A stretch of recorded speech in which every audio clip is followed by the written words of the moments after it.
అపోస్తలుడైన పౌలు హెబ్రీయులకు రాసిన పత్రిక 4వ అధ్యాయము 14, 16 వచనాలు. లేదా అన్ని బలహీనతల అనుభవం కలిగినను శోధింపబడినను పాపము లేనివాడుగా ఉండెను అని క్రీస్తు ప్రభుల వారి గురించి పౌలు భక్తుడు సాక్ష్యం ఇస్తూ చెప్పిన మాటలు మనము హెబ్రీయులకు రాసిన పత్రిక 4వ అధ్యాయము 14, 15, 16 వచనాలు మనం చదివితే క్రీస్తు ప్రభుల వారి యొక్క ఔన్నత్యాన్ని పౌలు భక్తుడు మాట్లాడుతున్నాడు. కాబట్టి ఈరోజు మనకు ఏర్పాటు చేసినటువంటి అంశము, ఈ బుధవారం దినాన ఈరోజు మన కోసం ఏర్పాటు చేసినటువంటి అంశాన్ని మనం ఒకసారి గమనించినట్లయితే బహిరంగ రహస్యం. ఈ బహిరంగ రహస్యం ఏంటిది? దేవుని యొక్క గుణగణాలు బహిరంగ రహస్యం. ఎవరికి తెలియదనే అనే మాట మాట్లాడడానికి లేదు. ఎందుకంటే అందరికీ దేవుని యొక్క గుణగణాలు అన్ని స్పష్టంగా తెలిసే ఉన్నాయి.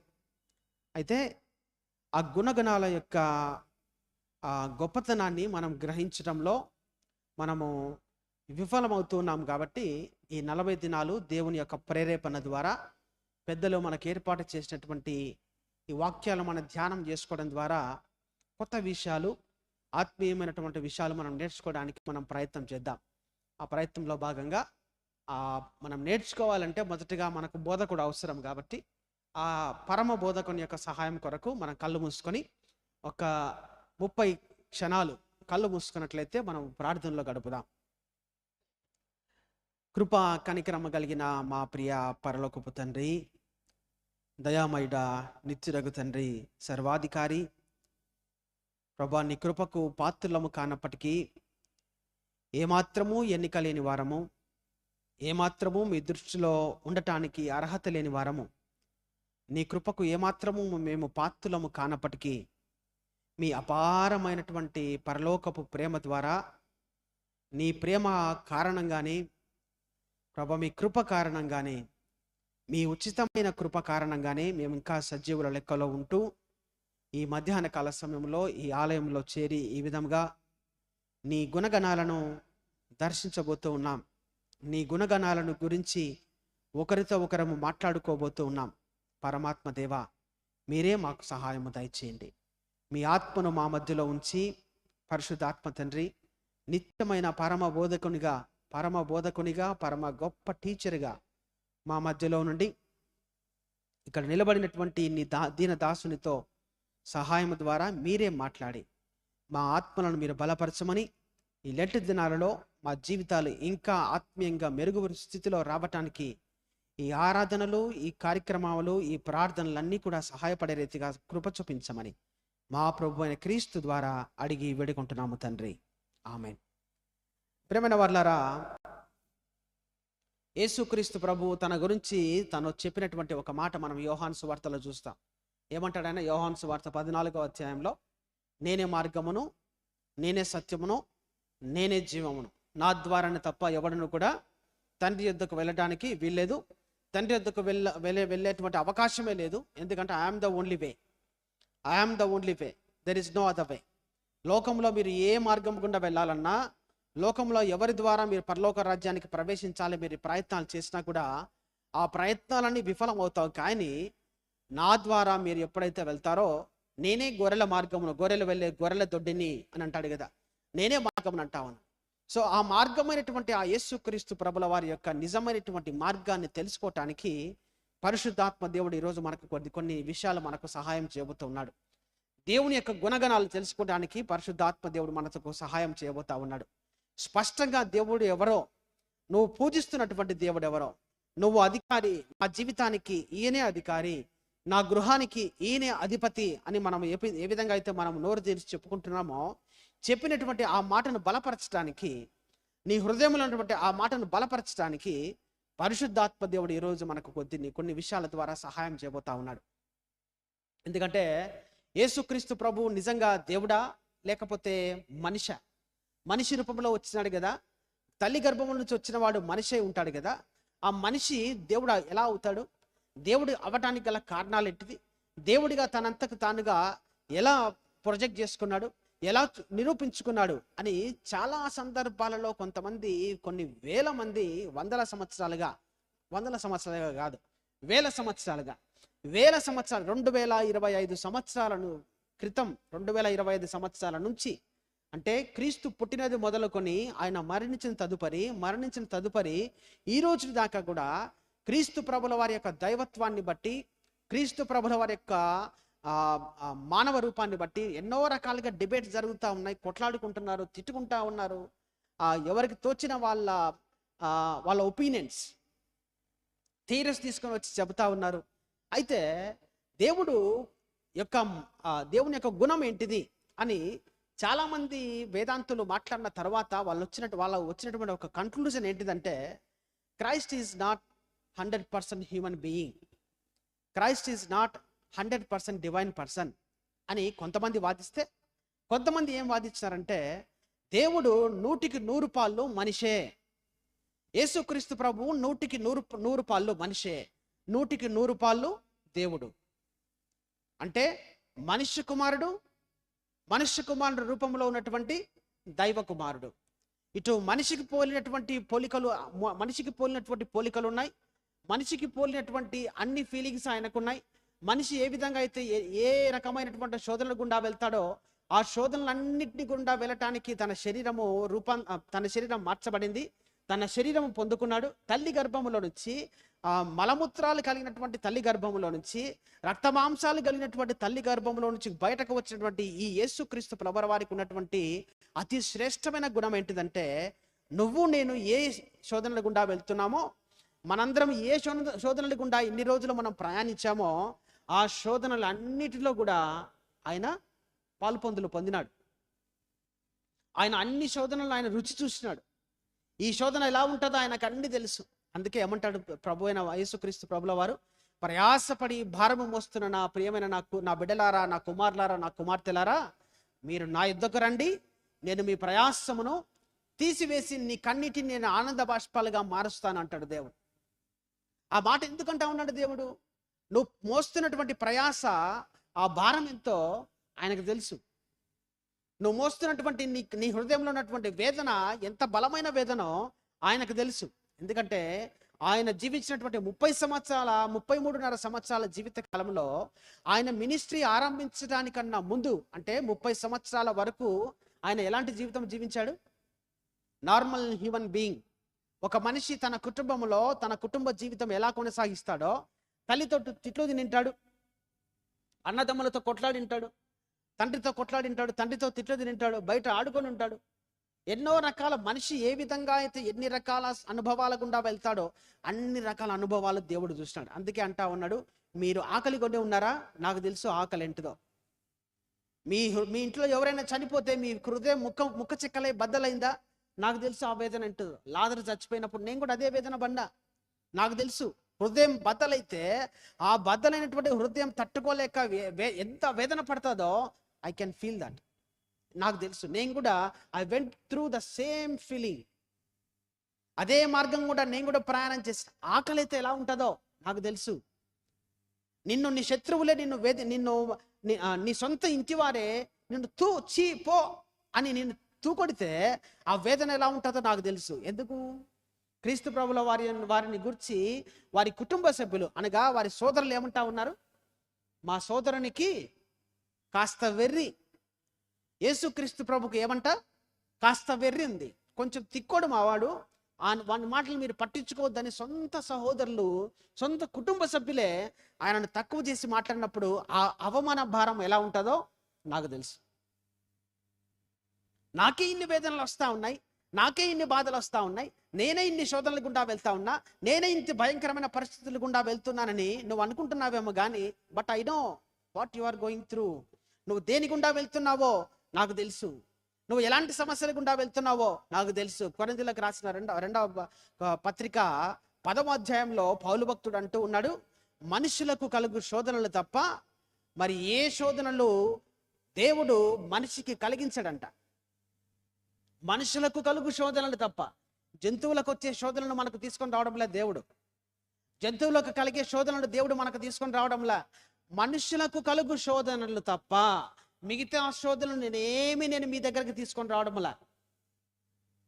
I cannot defeat this feeling, ఈ భయంకరమైన వేదన నేను జయించలేను అని మనం అనుకుంటున్న సందర్భంలో మనం మోకరించి ప్రార్థించినప్పుడు పౌలు భక్తుని ద్వారా మాట్లాడుతున్న ఆ మాటలు ఏమంటా ఉన్నాడంటే, అయ్యా మీరు పడేంత శోధనలు, మీరు తట్టుకునేంత శోధనలు ఏమున్నాయో ఐ నో యువర్ లిమిటేషన్స్.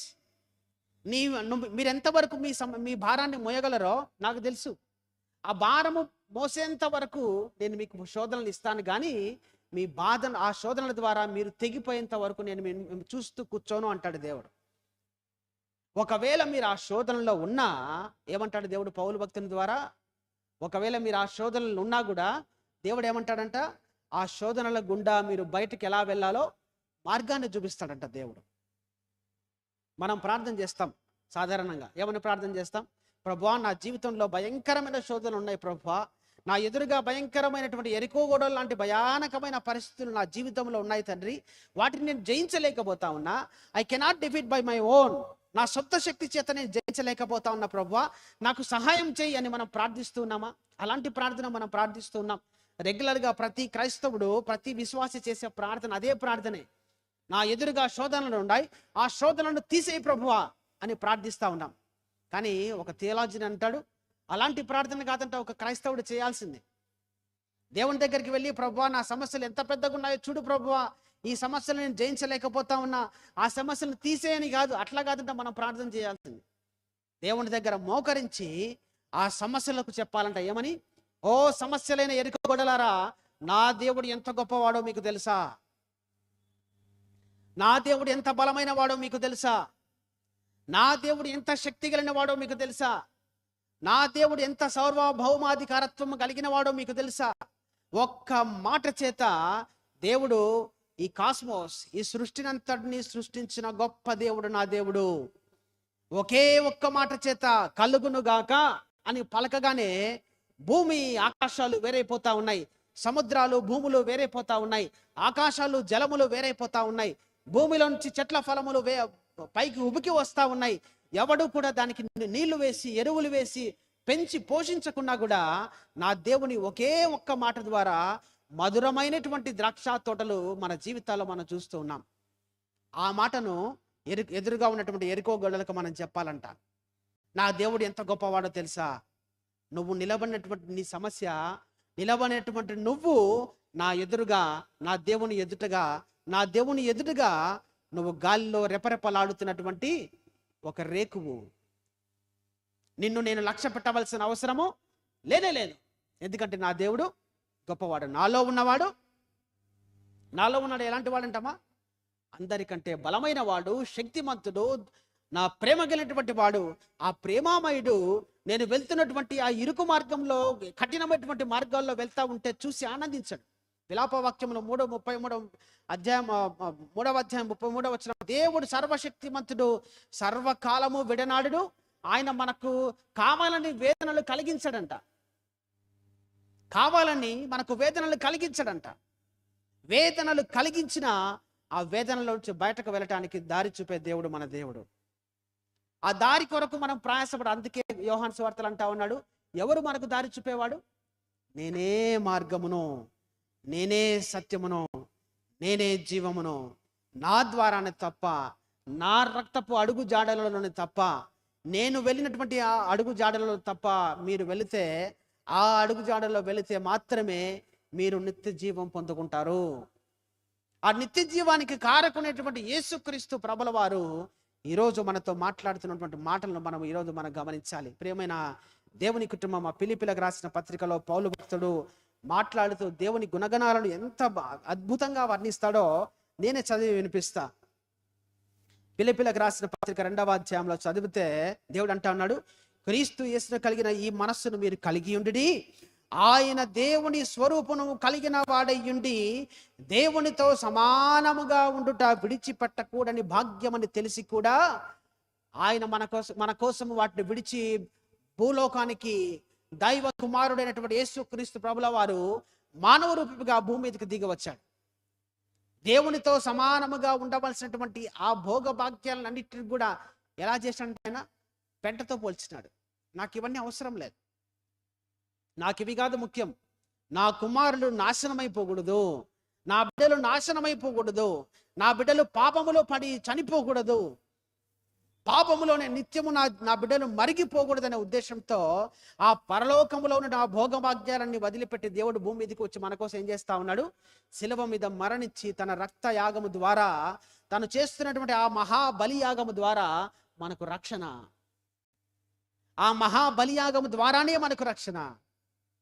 హిందువుల మాటలో ఉండే సర్వ పాప పరిహారో రక్త ప్రోక్షణం అవశ్యం తద్రక్తం పరమాత్మైన పుణ్యదాన బలిదాన అని కదా, అందరు వినే ఉంటారు, పెద్దలంతా వినే ఉంటారు నాకు తెలిసి మాట.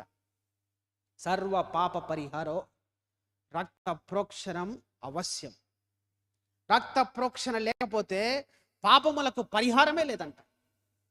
నీ పాపాలు మన పాపాలు జీవితంలో నుంచి బయటికి వెళ్ళిపోనే పోవు. ఎవరి ద్వారా సాధ్యం అది? క్రీస్తు ప్రభుల వారి ద్వారా మాత్రమే అసాధ్యం. ఆయనే తన రక్తాన్ని భూమి మీద మన కోసం చిందించడానికి ఆయన ఇష్టపడి వచ్చాడు. యెషయా భక్తుడు అంటాడు కదా, యెహోవా దేవునికి తన కుమారుణ్ణి నలగగొట్టడం, చితగొట్టడం, ఆయన బాధపడటము ఆయనకి ఏమైందంట? ఇష్టమైందంట.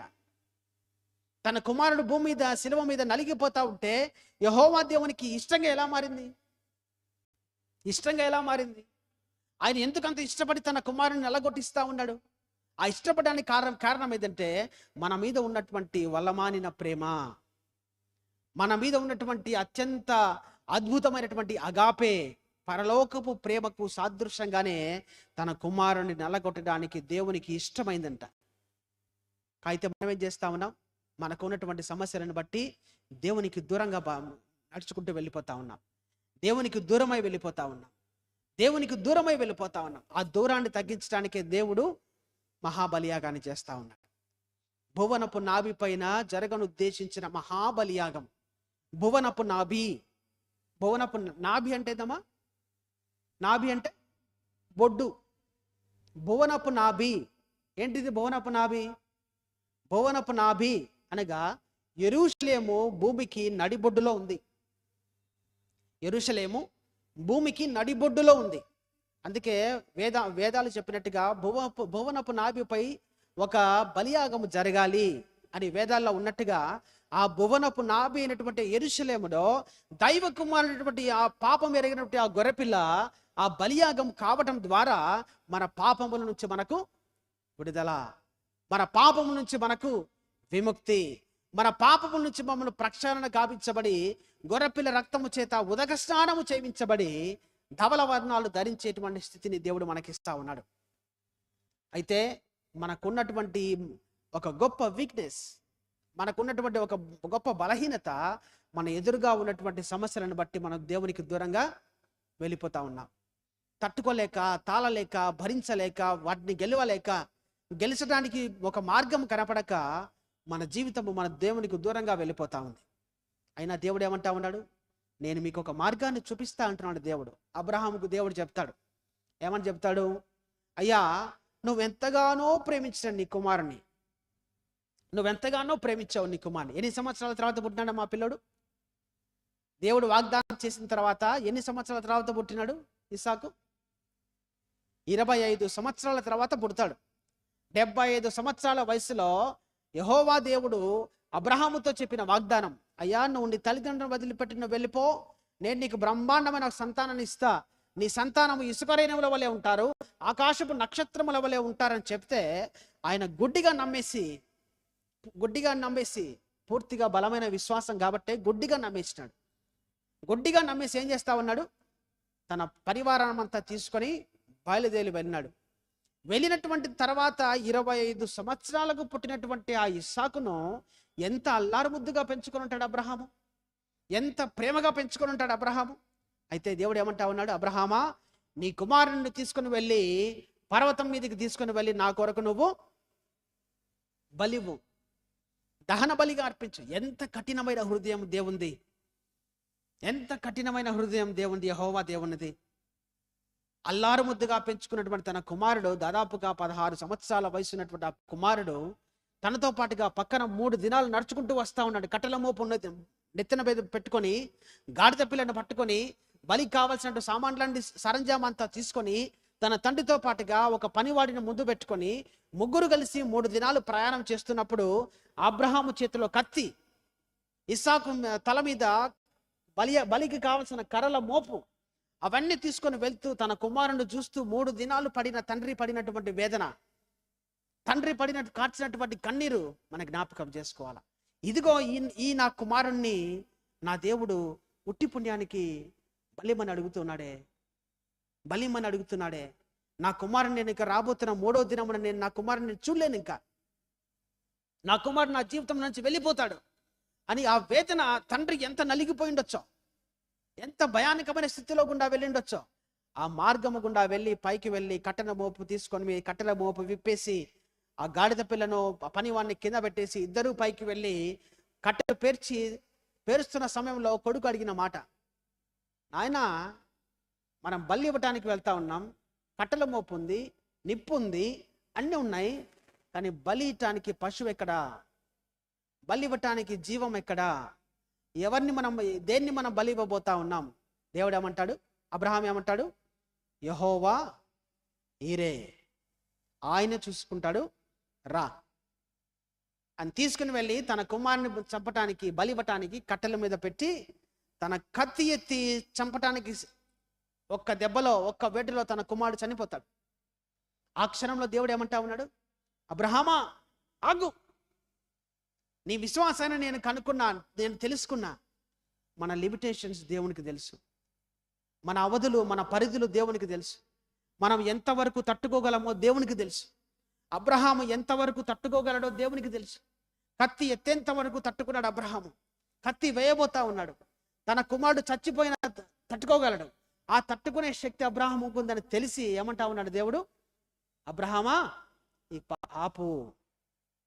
అది విశ్వాసం. ఆ పీక్ లెవెల్ ఆఫ్, అది అత్యున్నతమైనటువంటి విశ్వాసపు స్థితి. ఆ విశ్వాసపు స్థితిలోనికి మనం వెళ్ళాలి.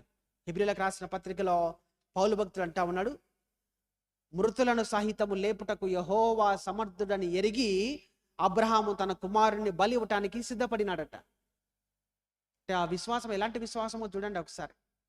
మృతులను సహితము, ఒకవేళ నా కుమారుని నేను ముక్కముక్కలుగా ఖండించిన, ముక్కముక్కలుగా కత్తితో నరికి పడేసిన, నిప్పుల మీద వేసి నేను కాల్చి పడేసినా కూడా నేను నిజంగా విశ్వాసముతో యెహోవా దేవుని ప్రార్థించినప్పుడు చచ్చిన శరీరంలో నుంచి జీవాన్ని తిరిగి లేపి ఇవ్వగలిగిన నా దేవుడు గొప్పవాడని అబ్రహాము నమ్మినాడు. అది విశ్వాస పరిమాణం. ఆ పరిమాణము అంత అత్యున్నతమైన స్థితిలో ఉన్నది కాబట్టే అబ్రహాముకు దేవుడిచ్చిన కిరీటం ఏంటిది, విశ్వాసులకు తండ్రి. విశ్వాసులకు తండ్రి అనేటువంటి గొప్ప కిరీటాన్ని దేవుడు అబ్రహాముకి ఇచ్చాడు.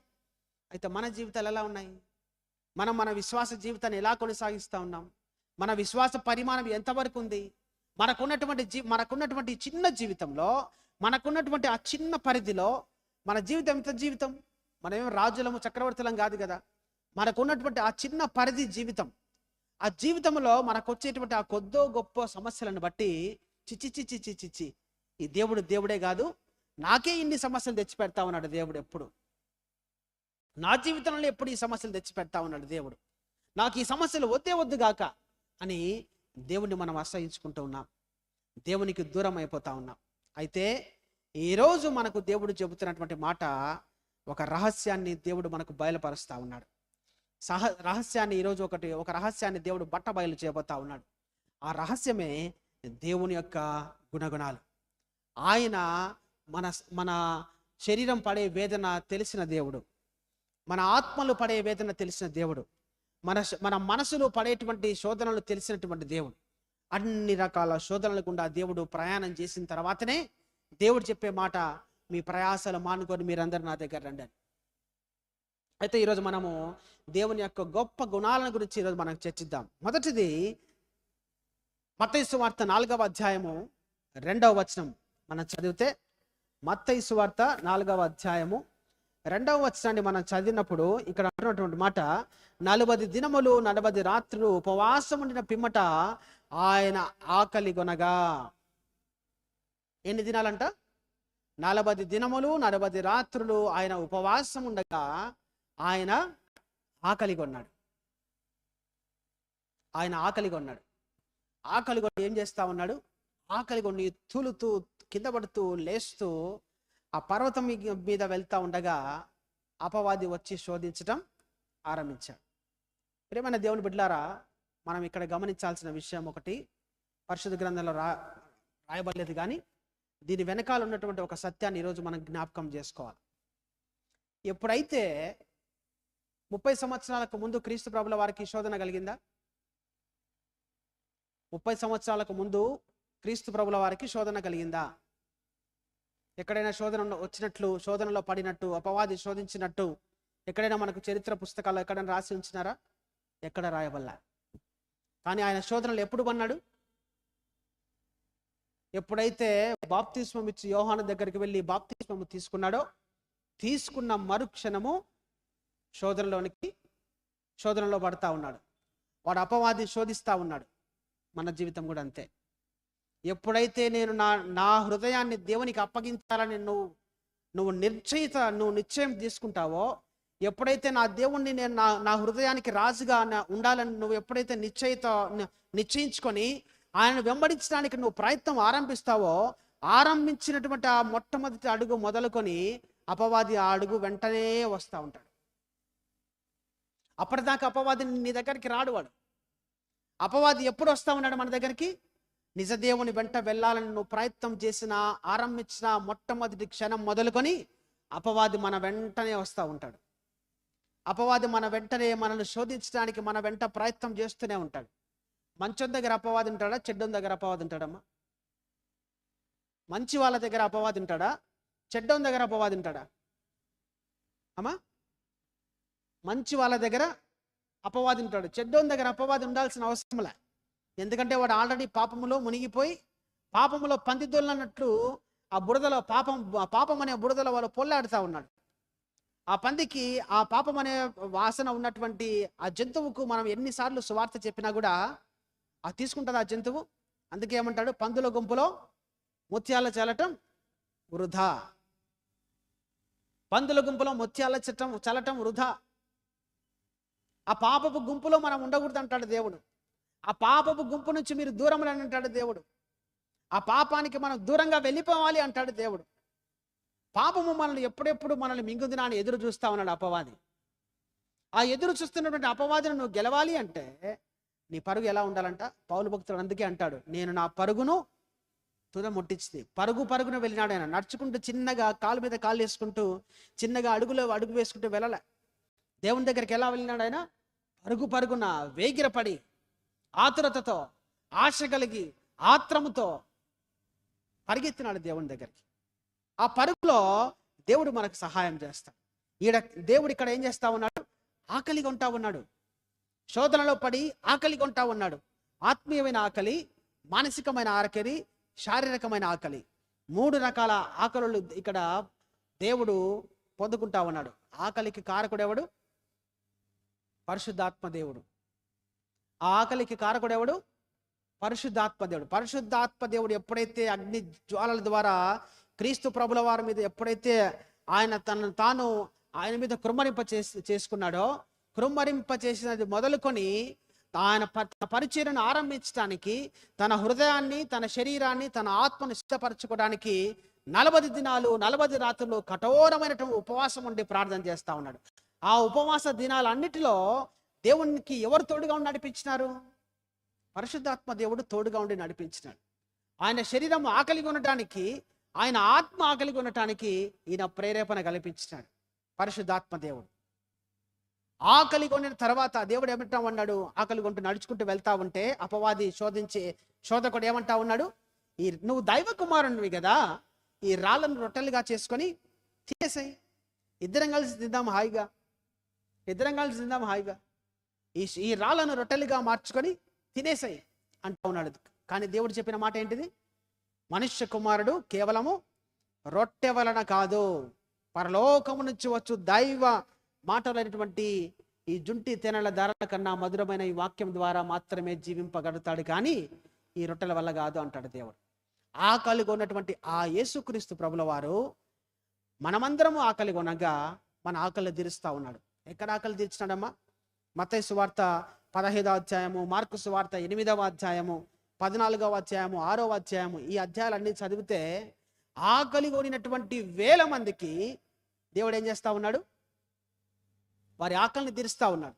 బై గివింగ్ రొట్టెను చేపలను 5,000 మందికి 4,000 మందికి వారందరికీ రొట్టెను చేపలను ఆహారం ఇవ్వడం ద్వారా ఆకలిగా ఉన్నటువంటి వ్యక్తి వేరే వాళ్ళ ఆకలిని తీరుస్తూ ఉన్నాడు. దీని అర్థం ఏంటిది? మనం ఏం తెలుసుకోవాలి దీంట్లో నుంచి? మనం ఏం అర్థం చేసుకోవాలి దీంట్లో నుంచి? మనం ఏం దీంట్లో నుంచి దేవుడు చేసినటువంటి ఈ పనిలో నుంచి మన జీవితంలో మనం ఏం అడాప్ట్ చేసుకోవాలా? దీని నుంచి మనం నేర్చుకోవాల్సిన లెసన్ ఏంటిది? తను ఆకలి కొన్నాడు, కానీ తన ఆకలి తీర్చుకోకపోయినా ఇతరుల ఆకలిని తీరుస్తూ ఉన్నాడు. ఈ లెంట్ దినాల్లో మనం చేయవలసిన పని ఏంటిది? ఇతరులకు ఆదుకోవటం. ఇతరులను ఆదుకోవటం. ఏ రకంగా ఆదుకోవాలా? డబ్బులు ఇచ్చి కాదు, అన్నం పెట్టి కాదు, బట్టలు ఇచ్చి కాదు, ప్రార్థించి. ప్రార్థనలో మనం చేయవలసిన సహాయము ఈ రోజు మొదలుకొని మనం అందరం చేయాలి. ప్రతి ఒక్కరికి ఇతరులను గురించి ప్రార్థించకపోవటం పాపం అంటాడు ఒక ఆయన. ఇతరుల గురించి ప్రార్థించకపోవటం పాపం అంట. ఇతరుల గురించి ప్రార్థించకుండా ఆ పాపాన్ని మనం మూట కట్టుకోవద్దు. క్రీస్తు శరీరంలో భాగమైనటువంటి నువ్వు నేను ఇతరుల గురించి ప్రార్థించడం ఒక గొప్ప భాగ్యంగా తీసుకోవాలా. ఇతరుల భారాలను మోయటం మనకు ఒక గొప్ప భాగ్యంగా తీసుకొని ఆ భాగ్యమైనటువంటి భారాన్ని మోయటానికి మనం సిద్ధపడాలి. యేసుక్రీస్తు ప్రభుల వారు యెరూషలేము దేవాలయం దగ్గరికి ఒక గాడిద మీద వెళ్తూ ఉంటాడు కదా. రాజులకు రాజు, ప్రభులకు ప్రభు అని ఆయనను కేకలు వేస్తూ, మట్టలు వేసి, బట్టలు పరిచి ఆయనను దేవాలయంలోకి అందరూ ఆహ్వానిస్తూ ఉంటారు. రా ప్రభువా, నువ్వే రాజులకు రాజువు, యూదులకు రాజువు నువ్వే అని ఆయనను లోపలికి తీసుకొని వెళ్తూ ఉంటారు. వెళ్తున్న సందర్భంలో ఆయన ఏ జంతువు మీద వెళ్తా ఉన్నాడు? ఏ జంతువు మీద వెళ్తా ఉన్నాడు ఆయన? గుర్రం మీద వెళ్తా ఉన్నాడు ఆయన? గాడిద పిల్ల మీద వెళ్తా ఉన్నాడు. ఒక రాజు ఎప్పుడైనా గాడిద ఎక్కుతాడా? ఒక రాజు ఎవడైనా ప్రయాణం చేయాలంటే మంచి జాతి గుర్రం మీద బయలుదేరతాడు. కానీ ఈ రాజు ఎలా వెళ్తా ఉన్నాడు? గాడిద పిల్ల మీద వెళ్తా ఉన్నాడు. గాడిద పిల్ల మీద వెళ్తా ఉంటే గాడిద అనుకుంటుందంట, అంటే మనలంటోళ్ళం, గాడిద అనుకుంటుందంట, అబ్బా నేను యెరూషలేమునికి వెళ్తా ఉంటే నా కోసము అందరూ బట్టలు పరుస్తూ ఉన్నారు, నా కోసము ఆకులు పరిచి నా కాళ్ళకు దెబ్బలు తగలకుండా ఆకులు పరుస్తూ ఉన్నారు, నేను వెళ్తా ఉంటే బట్టలు పరుస్తూ ఉన్నారు, నన్ను జేజేలు కొట్టి నన్ను అందరు ఆహ్వానిస్తూ ఉన్నారు, అబ్బాబా ఎంత ఘనత, ఎంత ఘనత, ఎంత ఘనత అని గాడిద లోపలికి వెళ్తా ఉందంట. లోపలికి వెళ్ళింది. కానీ నిజానికి ఆ ఘనత ఎవరికి పోతా ఉంది? క్రీస్తు కోసం ఘనత అందరూ జలిస్తూ ఉన్నారు. ఈ గాడిద ఏమనుకుంటుంది? నన్ను ఎంత ఘనపరుస్తూ ఉన్నారు, నన్ను ఎంత ప్రేమిస్తున్నారు జనాలంతా అని గాడిద కూడా అనుకుంటా ఉంది. గాడిదతో పాటుగా యేసుక్రీస్తు ప్రభుల వారు లోపలికి వెళ్ళిపోయినారు. వెళ్ళిపోయిన తర్వాత యేసుక్రీస్తు ప్రభు వారితో పాటు వెళ్ళిపోయినాడు. గాడిద పరిస్థితి ఏంటి? గాడిద ఎక్కడుంది? ఎవడైనా పట్టించుకున్నాడా గాడిదను? ఎవడైనా దాని ఇంటికి తీసుకుపోయి స్నానం చేపించి మంచి బట్టలు వేసి భోజనాలు పెట్టినారా ఎవరన్నా? ఎవరు పట్టించుకోలే. మనం కూడా అంతే. సమస్త ఘనత ఎవరికి రావాలా? దేవునికే. మన మీద ఎక్కుతున్నట్టు మనము మోస్తున్నటువంటి భారం ఎవరు? క్రీస్తు ప్రభు అనే సువార్తను మనం మోస్తా ఉన్నాం. క్రీస్తు ప్రభు యొక్క రక్తాన్ని మనం మోస్తా ఉన్నాం.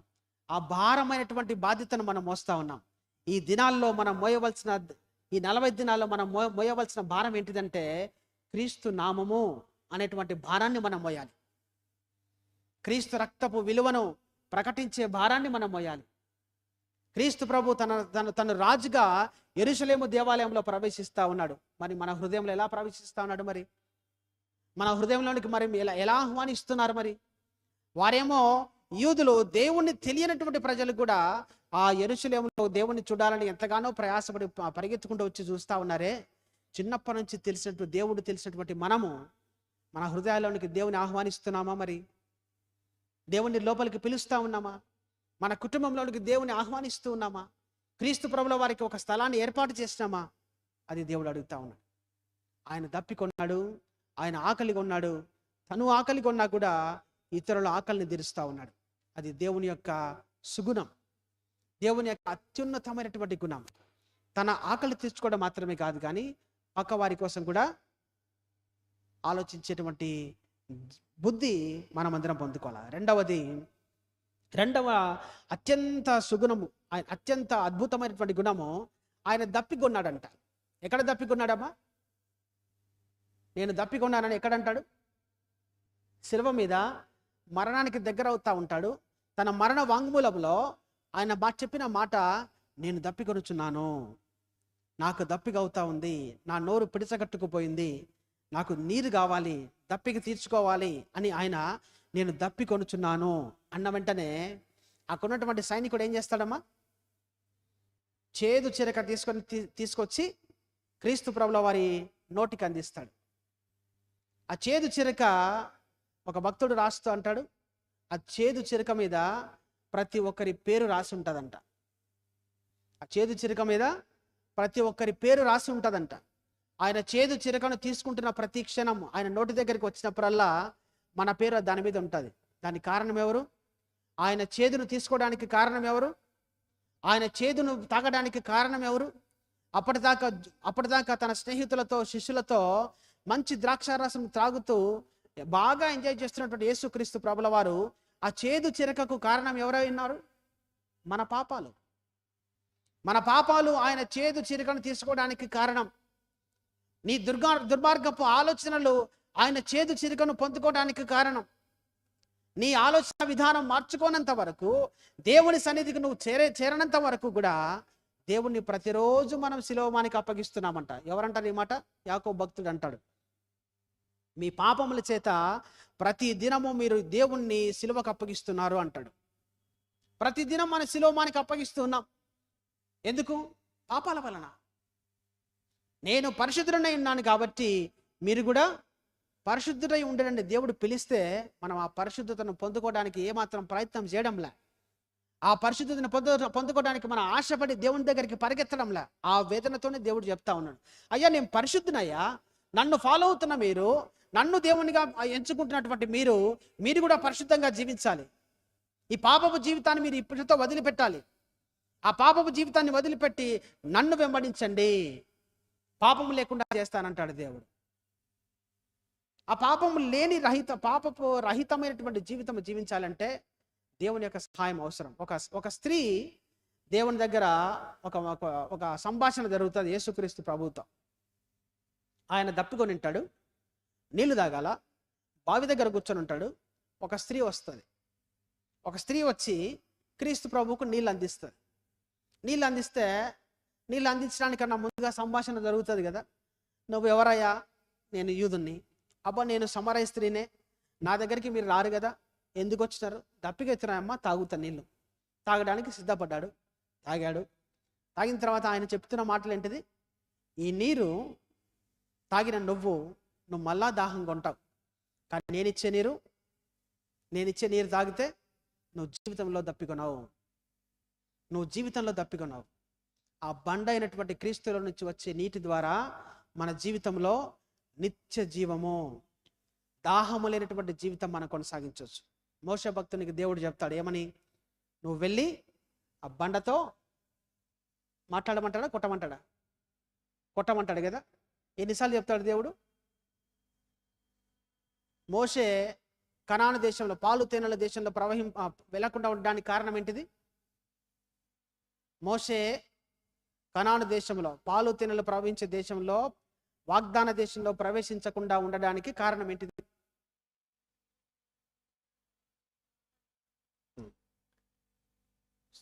ఈ ఐగుప్తు దేశం నుంచి ఈ ఇశ్రాయేలులందరినీ దేవుడు మోషే భక్తుని ద్వారా తీసుకొని వస్తాడు.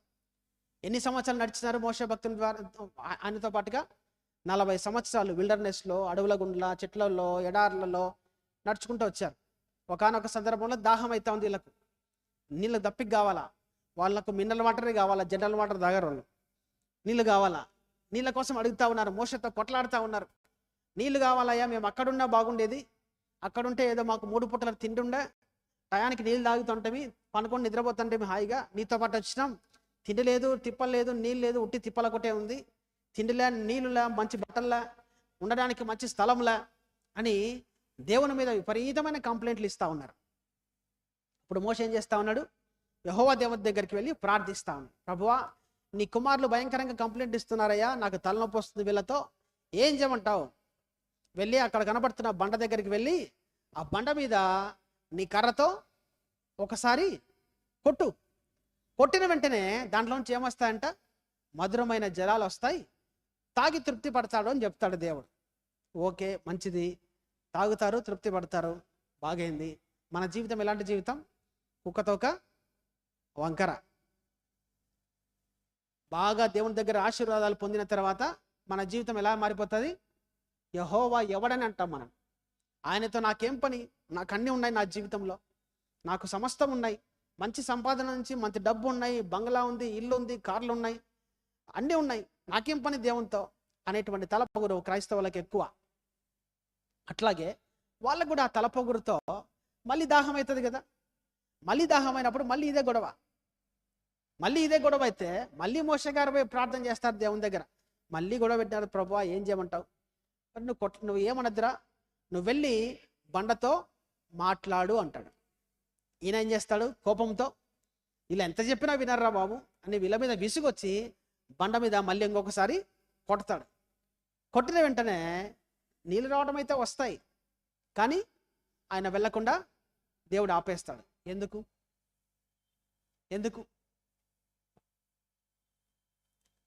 బండను కొట్టినంత మాత్రాన కనాను దేశంలో వెళ్లకుండా ఉండడానికి అంత భయంకరమైన శిక్ష అవసరమా మోషేకు? ఎందుకు? ఏంటి కారణం?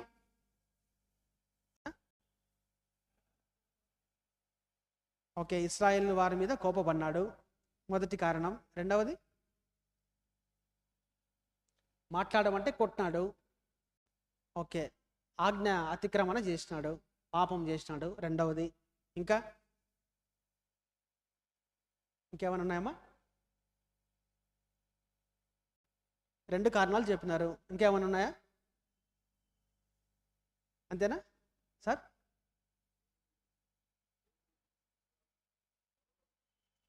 సో విశ్వాసరాహిత్యం కదా. ఇవన్నీ ఇట్లా మనకు తోచిన కారణాలన్నీ మనం ఆలోచిస్తాం, సాధారణంగా మనం ఆలోచిస్తాం ఇవన్నీ. అయితే దీంట్లో దాగి ఉన్న సత్యం ఏంటిదంటే, ఆ బండ ఎవరు? క్రీస్తు శిలువ మీద ఒక్కసారే కొట్టబడాల, 2 సార్లు కాదు. క్రీస్తు కార్యము, శిలువ మరణము ఎక్కడ స్టార్ట్ అయింది? 40 సంవత్సరాల వారి ప్రయాణంలోనే క్రీస్తు ప్రభు ద్వారా దేవుడు చేయబోతున్న ఆ మహా గొప్ప కార్యానికి సాదృశ్యంగా మోషకి ఏం చెప్తాడు? నువ్వు వెళ్ళి ఆ బండ మీద కొట్టు, ఆ బండలో నుంచి జీవజలాలు వస్తాయి, ఆ జీవజలాల ద్వారా మీరు బ్రతుకుతారు అని చెప్తాడు. అయితే మోష ఏం చేస్తాడు? కోపంతో వెళ్ళి రెండోసారి కొడతాడు. ఒక్కసారి ఆయన మన కొరకు శిలువ మీద మరణించెను కదా, ఒక్కసారి ఆయన శిలువ మీద మరణం కావలసి ఉండెను, 2-3 సార్లు కాదు. ఒక్కసారి ఆయనకు శిలువ మీద కొట్టవలసి ఉండెను.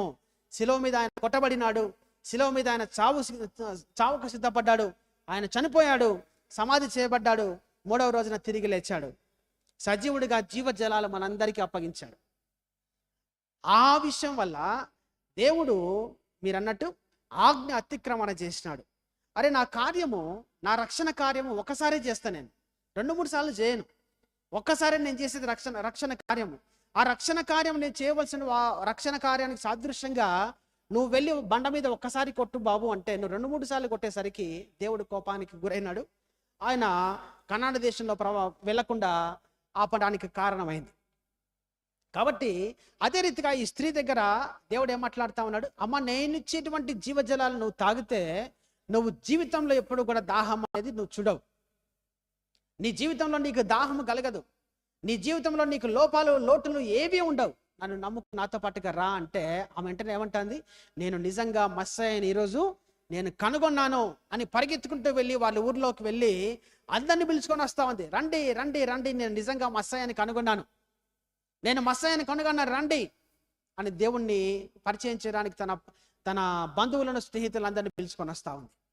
ప్రేమైన వాళ్ళారా, దీన్ని బట్టి మనం గ్రహించాల్సిన విషయము, దేవుని యొక్క సువార్త అయిన ఈ జీవజలములను మన తెలిసిన వారందరికీ మనము ప్రచురపరచాలి. దేవుని చేతిలో మనందరం ఒక సాధనాలుగా ఉపయోగపడాలి.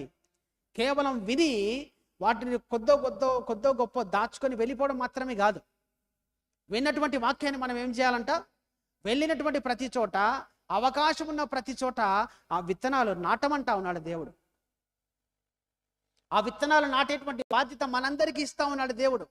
కానీ ఆ బాధ్యతను మనం ఎంతవరకు నెరవేరుస్తానో మరి, ఆ బాధ్యతను నెరవేర్చడానికి మన హృదయాల్లో మనకు ఆశ ఉందా? నిజంగా ఆశపడతా ఉన్నామా దేవుని వాక్యాన్ని ప్రచురపరచడానికి? సువార్తను ప్రకటించు వారి పాదములు ఎలాంటివంట? సుందరమైనవంట, బహు సుందరమైనవి.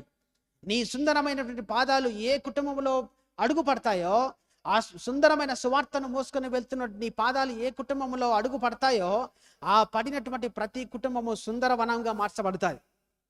ఆ మార్చబడాలి అంటే సువార్తను మోసేటువంటి భారాన్ని మనమందరం కలిగి ఉండాలి. భారం కాదు ఇది, భాగ్యం. భారం కాదు ఇది, భాగ్యం. నేను మొన్న ఒకసారి ఎక్కడో చెప్పిన, మరి దేవుని యొక్క సింహాసనం హెజ్కేలు గ్రంథము, ప్రకటన గ్రంథంలో ఉంది. దేవుని యొక్క సింహాసనాన్ని వర్ణిస్తారు. ఏముందమ్మా దేవుని సింహాసనం దగ్గర? సింహాసనం ఎలా ఉంది? దేవుని సింహాసనం చేరుకు కుర్చీకి 4 ముఖాలు ఉంటాయి కదా. 4 ముఖాల్లో ఒక ముఖము సింహముఖము, రెండవ ముఖము ఎద్దు ముఖము, మూడవ ముఖము పక్షిరాజు ముఖము, 4వ ముఖము గొర్రెపిల్ల ముఖము. 4 ముఖాలు కలిగినటువంటి సింహాసనం మీద దేవుడు కూర్చున్నాడు. ఆ సింహాసనం ఏంటిదంట? కెరూబులు సెరూబులు అని పిలువబడుతున్నటువంటి దేవదూతల భుజాలు. ఆ భుజాల మీద దేవుడు ఆసీనుడై ఉన్నాడు. ఎప్పటి నుంచి ఆసీనుడై ఉన్నాడు? ఇప్పుడు మీరు కుర్చీలో కూర్చున్నారు, ఇంకొక 2-3 గంటలు కూర్చుంటే అందరు ఇట్లా కదలడమో అట్లా కదలడమో, లేదంటే లేచి నిలబడ్డమో, ఒక 2-3 సార్లు నడుచుకుంటూ వెళ్ళడమో, ఎందుకంటే మనకు సోర్స్ వస్తాయి, కూర్చోలేము ఎక్కువసేపు. కానీ ఆ సింహాసనం ఎప్పటి నుంచి ఉందంట? ముందు నుంచి అంటే శాశ్వత కాలము మొదలుకొని శాశ్వత కాలము దాకా అంటాడు కీర్తనకారుడు. శాశ్వత కాలము మొదలుకొని శాశ్వత కాలము దాకా. That means there is no beginning, there is no end. Alpha omega అయినటువంటి దేవుడు నిత్యము ఆ సింహాసనం మీద కూర్చొని ఉన్నాడు. అయితే ఆ సింహాసనం మీద కూర్చున్నటువంటి, ఆ సింహాసనం ఎవరని చెప్పినా కెరూబులు సెరూబులు అని వారి రెక్కలు కదా. ఆ రెక్కల మీద కూర్చున్నటువంటి దేవుడు వాళ్ళకు భారమై ఉంటాడు కదా. ఆ నేండ్ర నుంచి కూర్చుంటే, బాబు దేవా కొంచెం లేయి ప్రభువా, కొంచెం భుజాలు నస్తున్నాయి, కొంచెం అడ్జస్ట్ అయితే అనాలి కదా. వాళ్ళు సాధారణంగా అయితే అనాలి కదా, కానీ వారు అనలే. ఎందుకు? దేవుణ్ణి మోయటము వారు భారంగా అనుకోలే, భాగ్యంగా అనుకున్నారు. దేవుణ్ణి మోయటము వారు భారంగా అనుకోవడంలే, భాగ్యంగా అనుకుంటా ఉన్నారు. మరి అంతటి భాగ్యము దేవుడు మనకు ఉచితంగా ఇస్తున్నాడే, మనం ఆ భాగ్యాన్ని మోస్తున్నామా? మరి ఆ భారాన్ని మోస్తున్నామా? మరి ఆ భారాన్ని మోయటానికి నీ భుజాలు సిద్ధంగా ఉన్నాయా? మరి నీ ఆత్మ సిద్ధంగా ఉందా? మరి దేవుని కొరకు ప్రయాసం పడాలన్న ఆశ మీ హృదయాల్లో నిజంగా ఉందా లేదా అని దేవుడు ఈరోజు మనందరికీ ప్రశ్నలు వేస్తూ ఉన్నాడు. కాబట్టి ప్రియమైన దేవుని కుటుంబమా, దేవుని బిడ్డలారా, దేవుడు చెప్పినటువంటి ఈ రెండు మాటలు, this is more than enough. ఆయన ఆకలిగా ఉన్నాడు, వారి ఆకలి తీర్చాడు. ఆయన దప్పిక ఉన్నాడు, అందరి దప్పిక తీరుస్తూ ఉన్నాడు. ఆయన ప్రాణం పోగొట్టుకుంటూ ఉన్నాడు, మనందరికీ ప్రాణాన్ని ఇస్తూ ఉన్నాడు. ఆయన జీవాన్ని పోగొట్టుకుంటున్నాడు, మనకు నిత్య జీవాన్ని ఇస్తూ ఉన్నాడు. ఆయన స్థలము లేక జీవించాడు, మన కోసం పరలోకంలో స్థలాలను సిద్ధపరుస్తూ ఉన్నాడు. మన జీవితంలో మనం కోల్పోయిన సమస్తానికి ప్రతిగా దేవుడు అత్యున్నతమైనవి మనకు పరలోకంలో దేవుడు సిద్ధపరుస్తూ ఉన్నాడు. ఆ సిద్ధపరుస్తున్నటువంటి దేవునికి మనము కృతజ్ఞత కలిగి జీవించొద్దా? మరి ఆయన పట్ల ప్రేమతో మనం జీవించొద్దా? మరి ఆయన పట్ల మన విశ్వాసంతో మన జీవితాన్ని కొనసాగించొద్దా? మరి ఆ జీవితాన్ని విశ్వాసంతో కొనసాగించడానికే దేవుడు ఈరోజు మనకు ఏర్పాటు చేసినటువంటి విషయము, మనము బహిరంగ రహస్యం. ఏంటిదా బహిరంగ రహస్యము? ఆయన ప్రేమామయుడు, ఆయన కృపామయుడు, ఆయన దేవునితో సమానముగా ఉండవలసిన ఆ కిరీటాన్ని కూడా కాదనుకొని మనుష్య రూపిగా భూమి మీదకి వచ్చినటువంటి దేవుడు నీ సహోదరుడు, నా నిజ స్నేహితుడు, నా రక్షకుడు, నా దేవుడు. ఇది నిజమైనటువంటి రహస్యం. ఈ రహస్యాన్ని ఒకరి చెవులో ఒకరు దాచుకొని రహస్యంగా చెప్పొద్దు. అందుకే ఏమిచ్చారు ఇక్కడ? బహిరంగ రహస్యం. బహిరంగంగా నువ్వు ప్రకటించవలసినటువంటి విషయము, బహిరంగంగా నీ కుటుంబంలో నువ్వు ప్రకటించవలసిన విషయము, నీ బిడ్డలతో నువ్వు ప్రకటించవలసిన విషయము, నీ స్నేహితులతో నువ్వు ప్రకటించవలసిన బహిరంగ రహస్యాన్ని ఈరోజు మొదలుకొని క్రీస్తు సైనికులుగా మీరందరూ ప్రకటించండి. దేవుని రాజ్యానికి వారసులంగా మార్చబడండి, దేవుని కృపకు వారసులంగా మార్చబడండి. ఆ పరిశుద్ధాత్మ యొక్క నడిపింపు కొరకు మీరు ప్రార్థన చేయండి. ప్రతి ఒక్కరూ ప్రార్థనలో గడుపుదాం, ప్రార్థన సహాయం అడుగుదాం. పరిశుద్ధాత్మ యొక్క నడిపింపు కొరకు ఆయన బ్రతిమలాడుకుందాం. బ్రతిమలాడి నువ్వు పిలిచిన ప్రతి క్షణము నీ ప్రార్థనకు జవాబు ఇవ్వకుండా వెళ్ళిపోయే దేవుడు కానే కాదు దేవుడు. పరిశుద్ధ గ్రంథంలో చూడండి, యేసుక్రీస్తు ప్రభువు చేసిన అద్భుతాలు ఎక్కడ చూసినా కూడా దావీదు కుమారుడా అని కేకలు వేస్తే ఆయన అనుచట్టే వెళ్ళిపోయిన వాడు తిరిగి వచ్చి మరీ ఆశీర్వదించినాడు. ఆ కేక మనం ఈరోజు వేయాలి. దావీదు కుమారుడా, మా సంఘాన్ని నువ్వు కాపాడు. దావీదు కుమారుడా, నా బిడ్డలను ఆశీర్వదించు. దావీదు కుమారుడా, నా భర్త బయటకు వెళ్ళి పనిచేస్తా ఉన్నాడు, నా భార్య పనిచేస్తా ఉంది ఇంట్లో, నా భార్యను కాపాడు, నా భర్తను కాపాడు. నా పిల్లలు చదువుకుంటూ ఉన్నారు, దావీదు కుమారుడా, వారి జీవితాన్ని వేలరెట్లుగా దీవించు. వారు ఎక్కలేనటువంటి కొండల మీద వారిని కూర్చోబెట్టు అని ఈరోజు కేకలు వేసి ప్రార్థించవలసిన సమయం ఉంది. కాబట్టి ప్రియమైన దేవుని కుటుంబమా, కేకలు వేసి దేవుని ప్రార్థిద్దాం. గట్టిగా గట్టిగా అరిచి దేవుని స్తుతిద్దాం, దేవుణ్ణి పిలుస్తాం. హృదయంలో కేకలు వేయాలి. ఆ కేక దేవునికి వినపడాలి. అందరు అంటా ఉన్నారు, అరే నువ్వు గమ్మునుంటారా బాబు, అరచొద్దు, ఆయన చాలా బిజీ మనిషి, వెళ్తా ఉన్నా, నువ్వు అరచొద్దు అని భర్తమయ్యి అనేటువంటి గుడ్డివాణ్ణి శృంగారపు అనే దేవాలయం దగ్గర నువ్వు అరచొద్దు అంటా ఉన్నారు. కానీ ఆ భర్తమయ్యి ఊకున్నాడా? గమ్ములేడు ఆయన.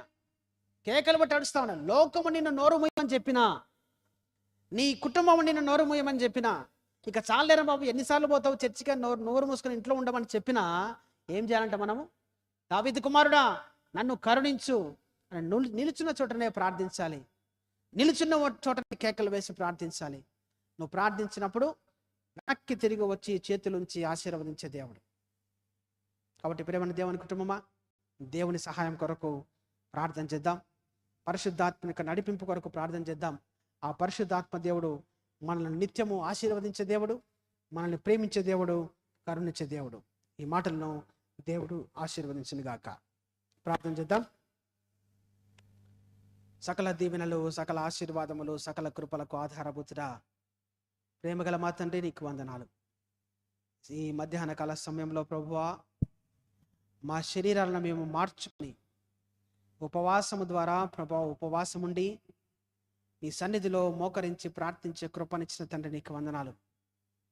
నీకు దగ్గరగా మేము నివాసం ఏర్పాటు చేసుకుని నీ హృదయానికి ఆనుకొని జీవించే కృప మాకు దయచేయండి. ఇన్ని దినాలు ప్రభువా, ఇన్ని సంవత్సరాలు వ్యర్థంగా వెళ్ళిపోయాయి తండ్రి. వ్యర్థంగా గాలికి తిరిగి ఉన్నాం ప్రభువా, దేనికి పనికిరాని వారిగా తిరిగి ఉన్నాం. పెంట కుప్ప మీద పురుగు లాంటి జీవితాలు జీవించి ఉన్నాం. దుమ్ముకు ధూళికి సమానంగా మేము జీవించి ఉన్నాం. అయితే ప్రభువా, నీ కృపలో మమ్మల్ని అందరినీ కాపాడి బుద్ధి వచ్చిన వెంటనే తప్పిపోయిన కుమారుడు ఏ విధంగా తండ్రి యొద్దకు పరిగెత్తాడో మేము కూడా మీ దగ్గరికి పరిగెత్తుకుని వస్తున్నాం ప్రభువా. మా పరుగును మీరు కడముట్టచ్చండి. మా పరుగులో మా విశ్వాసాన్ని కాపాడుకోవటానికి మీ సహాయం మాకు దయచేయండి. పాపాత్ములం ప్రభువా, మా పాపాలను చూడక మమ్మల్ని మాత్రమే చూస్తూ, మమ్మల్ని మాత్రమే ప్రేమించి కరుణించి కాపాడి స్వస్థపరిచి బలపరిచి దీవెనల చేత నింపమని వేడుకుంటూ ఉన్నాం. కృపామయుడవు తండ్రి, నీ కృపకు పాత్రులమయ్యే రీతిగా మమ్మల్ని అందరినీ బలపరచమని వేడుకుంటూ ఉన్నాం. దయామయుడా నీకు స్తుతులు ప్రభువా. మేము వాక్యము వింటున్న ప్రతిసారి ప్రభువా, వాక్యానుసారంగా జీవించడానికి మా ఆత్మీయ నేత్రములను, ఆత్మీయమైన చెవులను, మా హృదయపు తలపు చెవులను మీ దగ్గర ఉంచుకున్న తండ్రి, వాటన్ని తెరిచి ప్రభువా మా హృదయంలో మీరు స్థిరంగా నివాసం ఉండమని వేడుకుంటూ ఉన్నాం. తండ్రి, మా కుటుంబ సభ్యులు ప్రార్థించమని వేడుకుంటున్నటువంటి మాటల ప్రకారంగా ప్రభా, యువరాధ అమ్మగారు ప్రార్థించమని అడిగిన మాటల ప్రకారంగా వారి తల్లిగారి యొక్క ఆరోగ్యం కొరకు ప్రార్థన చేస్తూ ఉన్నాం. ఆ బిడ్డ ప్రభువా ఉద్యోగాల కొరకు ప్రయత్నం చేస్తూ ఉన్నది తండ్రి. నిశ్చితమైతే రాధమ్మ గారికి ప్రభు రాబోతున్న దినాల్లో మంచి ఉద్యోగాల్లో స్థిరపరిచి ప్రభువా ఆర్థికంగాను, మానసికంగాను, శారీరకంగాను, లౌకికంగాను సమాజంలో పేరు ప్రఖ్యాతలు సంపాదించుకోవటానికి, బంధువుల మధ్య మర్యాదను సంపాదించుకోవడానికి ఆ బిడ్డకు మీరే కృప చూపించండి. జ్ఞానం చేత నింపమని వేడుకుంటూ ఉన్నాం. నందిని సహోదరిని బట్టి స్తుతులు చెల్లిస్తూ ఉన్నాం. ఆ బిడ్డ యొక్క కుమారుడు 10వ తరగతి ఎగ్జామ్స్ రాస్తూ ఉన్నాడు ప్రభువా, సహాయం దయచేయండి. మా సంఘం అనే ఈ కుటుంబంలో మా బిడ్డలు ఎంతో మంది పరీక్షల్లో పాల్గొనబోతూ ఉన్నారు, పరీక్షలు రాస్తూ ఉన్నారు. వారందరి పరీక్షల కొరకు ప్రార్థన చేస్తూ ఉన్నాం. మీ జ్ఞానం చేత నింపండి, వారికి ఉన్నటువంటి జ్ఞానము దేనికి పనికిరాదు ప్రభువా, మట్టికి సమానం, మంటికి సమానం. మీ జ్ఞానం చేత నింపి బిడ్డలు రాస్తున్న పరీక్షల్లో మంచి విజయ జీవితం పొందుకొని వారి భవిష్యత్తు కట్టుకోవడానికి కృప చూపించండి. అదే రీతిగా రోజా కుమారమ్మ గారిని బట్టి నీకు వందనాలు చెల్లిస్తున్నాం. వారి కుటుంబంలో ఇరుకులు, ఇబ్బందులు, కష్ట నష్టములన్నిటి బట్టి నీకు వందనాలు ప్రభువా. ఆ బిడ్డ యొక్క జీవితం అంతట్లో ప్రభు ఎన్నో వేదనకరమైన పరిస్థితుల గుండా వెళ్తూ ఉన్నది. ఆ వేదనకరమైన పరిస్థితులన్నిటి బట్టి నీకు వందనాలు చెల్లిస్తూ ఉన్నాం. ప్రతి విషయమును బట్టి నాకు కృతజ్ఞతాస్తుతులు చెల్లించమని మీరు వాక్యంలో చెప్పినట్టుగా మా కష్టాన్ని బట్టి, మా వేదనను బట్టి, కన్నీటిని బట్టి, ఆరోగ్యాన్ని బట్టి, అనారోగ్యాన్ని బట్టి, సంతోషాన్ని బట్టి, మా సంపదను బట్టి, కరువును బట్టి నీకు వందనాలు చెల్లిస్తూ ఉన్నాం. వాటన్నిటిలోనూ మీరు మాకు తోడు ఉంచండి. గాయపరిచే దేవుడవు నీవే, గాయాన్ని మాన్పే దేవుడవు నీవే కాబట్టి నీ పాదల మట్టి వేడుకుంటూ ఉన్నాం. ఈ కుటుంబాలన్నీ మీరు దీవించండి. మా సంఘాన్ని మరీ ఎక్కువగా మీరు దీవించండి. ప్రతి ఒక్కరిని ప్రభా నీ ఆత్మాభిషేకం చేత నింపి వారి జీవితాల్లో ఎదుర్కోబోయే ప్రతి సమస్యను ప్రభా ధైర్యంగా ఎదుర్కొని వాటన్నిటిలో విజయాన్ని పొందుకొని వారి జీవితం అంతట్లో నీకు నమ్మకమైన బిడ్డలుగా జీవించే కృపను దయచేయండి. దయగల మా దేవా, ఈ మధ్యాహ్న కాలపు దీవెనలు, ఆశీర్వాదాలు మా మీద ఉంచమని వేడుకుంటూ ఈ కొద్ది వినపములు మా ప్రభు, మా రక్షకుడు, మా దేవుడైన యేసు నామమును అడిగి వేడుకుంటున్నాము తండ్రి. Amen, amen, amen.